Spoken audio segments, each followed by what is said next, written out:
اس لیے ہمارے نبی کریم صلی اللہ علیہ وآلہ وسلم نے اپنی حیات طیبہ کے اندر جہاد کے اس عمل کو، جس کی برکت سے دین غالب ہوتا ہے، جس کی برکت سے اسلام کا غلبہ ہوتا ہے، جس جہاد کے بلبوتے پر اسلام پھیلتا ہے، جس جہاد کے کرنے سے مسلمانوں میں غیرت باقی رہتی ہے، جس جہاد کے نام سے دنیا کفر کانپتی ہے، جس جہاد کو کرنے سے دنیا اور آخرت میں مسلمان اور اسلام یہ عزت پاتے ہیں، جس جہاد کو کرنے سے مسلمان غلبہ پاتے ہیں، جس جہاد کو کرنے سے مسلمانوں کو دنیا اور آخرت میں عزتوں سے مالا مال کیا جاتا ہے، اس جہاد کو سب سے پہلے میرے اور آپ کے نبی نے کیا، اور خود بنفس نفیس 25 یا 27 غزوات میں میرے اور آپ کے نبی نے شرکت کر کے بتا دیا، لوگوں یہ جہاد کا عمل اتنا مبارک عمل ہے کہ میں نبی ہو کر اس جہاد کے اس عمل میں بنفس نفیس شریک ہو رہا ہوں۔ 25 یا 27 غزوات میں میرے اور آپ کے نبی علیہ السلام بنفس نفیس شریک ہوئے اور بتا دیا، لوگوں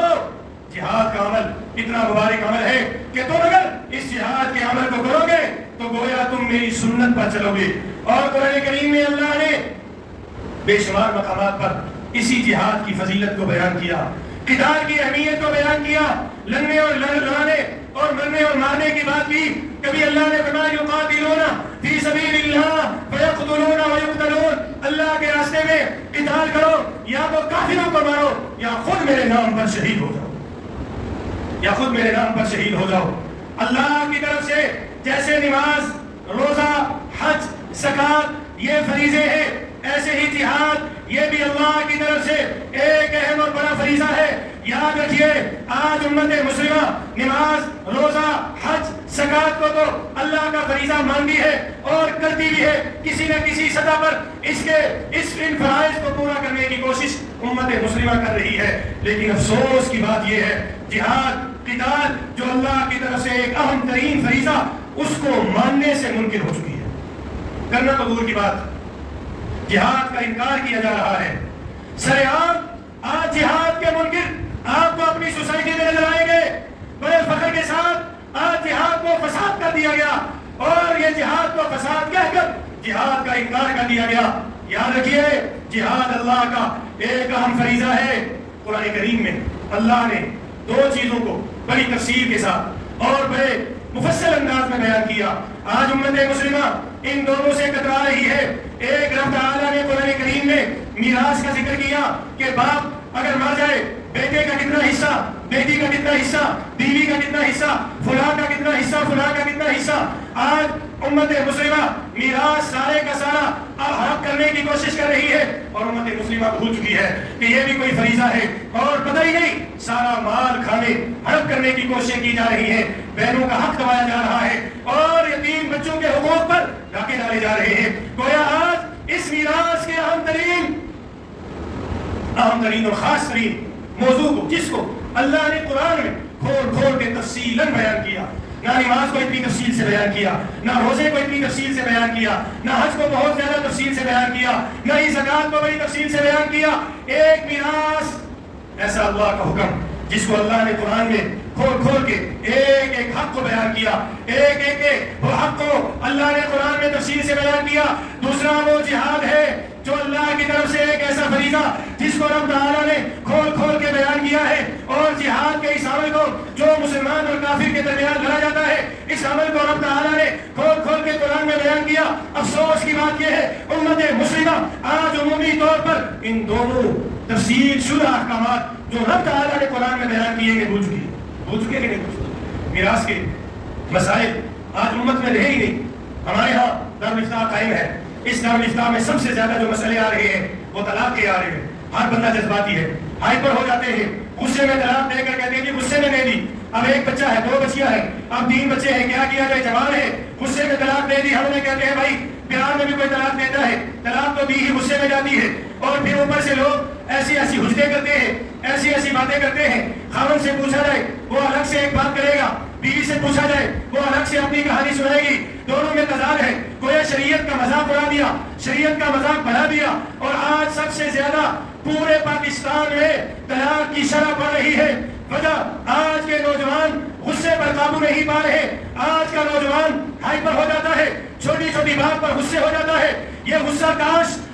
کافروں کے خلاف استعمال کرے، جہاد کے لیے تیاری بنے اور اپنے آپ کو دین اسلام کی سربلندی کے لیے تیار کرے، اور لَخَدْوَةٌ فِي سَبِيلِ اللَّهِ اور روحۃ خیر من الدنیا وما فیہا کا مصداق بنے کہ اللہ کے راستے میں ایک صبح ایک شام کا لگا لینا دنیا اور دنیا میں جو کچھ ہے اس سے بہتر ہے۔ کاش آج کا یہ وسیلہ نوجوان، آج کا یہ جذباتی نوجوان اپنے غصے کو اسلام کی سربلندی، دین اسلام کی بقا اور کفار کے خلاف استعمال کرے۔ ادھر تو ہماری غیرت گوارا نہیں کرتی اور ہم کہتے ہیں کہ جہاد کہاں سے آ گیا، یہ تو فساد ہے، کافروں کی زبان بولی جا رہی ہے۔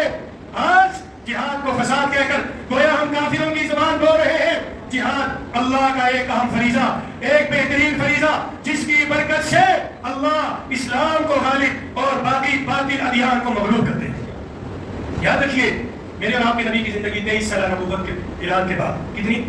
23 سالہ، بولے کتنی، بولے کتنی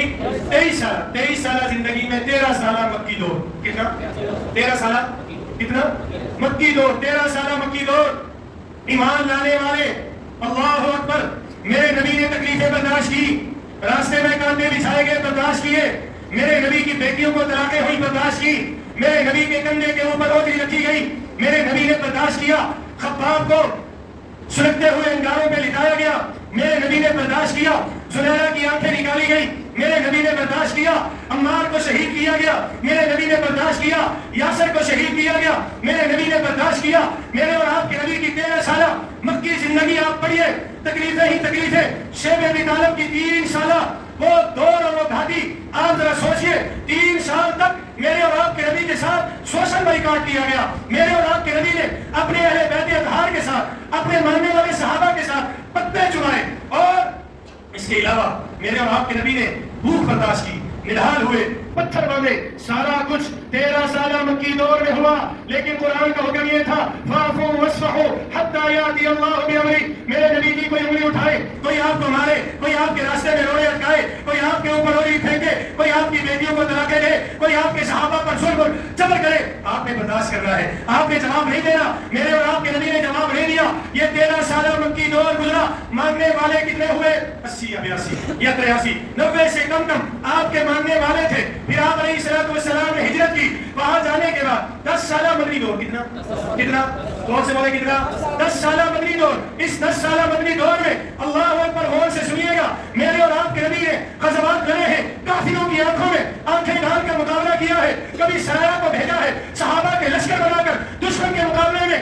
لڑے ہیں۔ میرے اور آپ کے نبی نے تلوار اٹھائی، صحابہ نے تلوار اٹھائی، اللہ نے حکم دے دیا یا ایھا النبی حرض المؤمنین علی القتال، اے نبی جی پہلے تو آپ کے لیے حکم یہ تھا کہ آپ برداشت کریں، آپ معاف کریں، آپ صبر سے کام لیں، آپ نے کوئی جواب نہیں دینا، کوئی آپ نے